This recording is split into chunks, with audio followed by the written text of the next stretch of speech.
Assurons-nous de définir cette classe active sur le bon lien en fonction de la page où nous sommes. Maintenant, pour cela, je vais aller dans mes routes puisque je travaille sur AddProduct dans admin.js où j'ai cette route AddProduct. Je vais retourner un nouveau champ ici, le champ Path, et je vais le définir sur admin/AddProduct. Alors maintenant, je passe ce path dans ma vue afin que la vue puisse savoir quel est le chemin pour lequel cela a été chargé. Dans main layout, je sais que je veux ajouter la classe active à ce AddProduct si path est simplement une variable que je passe dans la page. Le path est simplement celui-ci et c'est quelque chose que nous définissons et donc vous pouvez choisir le chemin que vous voulez. Alors maintenant, je vais ajouter une classe CSS comme attribut. Vous n'avez pas à utiliser cette notation par point, donc la classe est égale à, et maintenant j'aurai du code JavaScript que nous pouvons placer entre crochets ici et ici.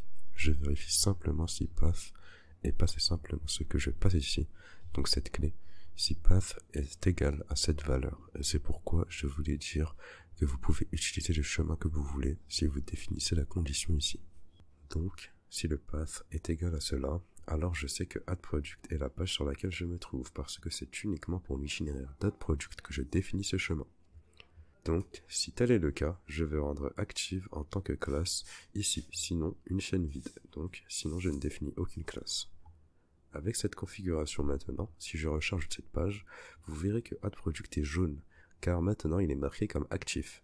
Pour shop, je vais également utiliser la mise en page, donc je vais passer à addProduct.pug, copier mon code et le déplacer vers shop.pug.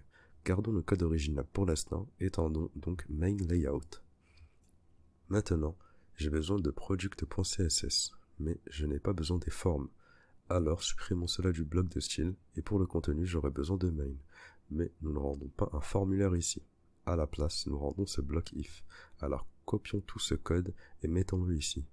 Assurez-vous que l'indentation est correcte et maintenant, nous pouvons nous débarrasser de tous les autres codes. Encore une fois, pour le style de main, nous aurions un problème si je rechargeais maintenant, car il n'est pas marqué comme actif. J'aurais besoin d'utiliser la même approche que pour la route AddProduct.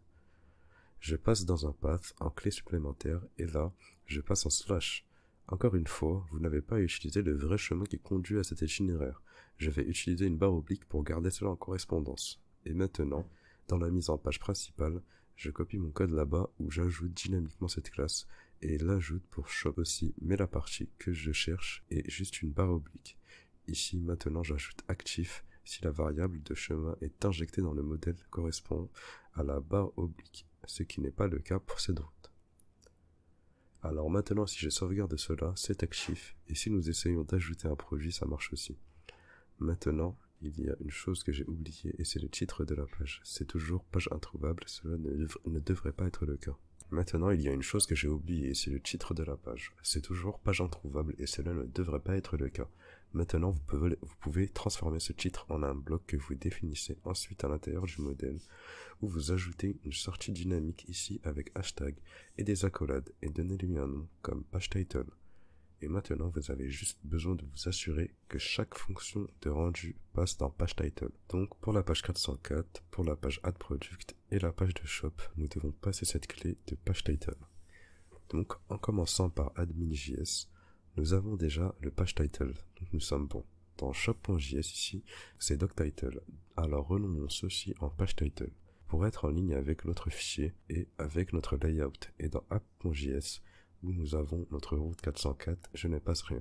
Donc nous allons également envoyer des données dans la vue et définir également page title ici, sur page introuvable. Si nous allons maintenant sur notre page et la rechargeons, nous voyons shop ici comme titre. Pour AddProduct, nous voyons AddProduct. Et si nous saisissons quelque chose d'aléatoire ici, nous voyons page introuvable. Alors maintenant, cela fonctionne avec Pug. Vous pouvez faire beaucoup plus avec Pug et vous pouvez combiner toutes ces fonctionnalités et faire des choses plus poussées. Je recommande de plonger dans leurs documentations officielles si vous prévoyez de l'utiliser. Je vais plutôt vous montrer des alternatives et dans la prochaine vidéo, nous allons parler de Handlebar.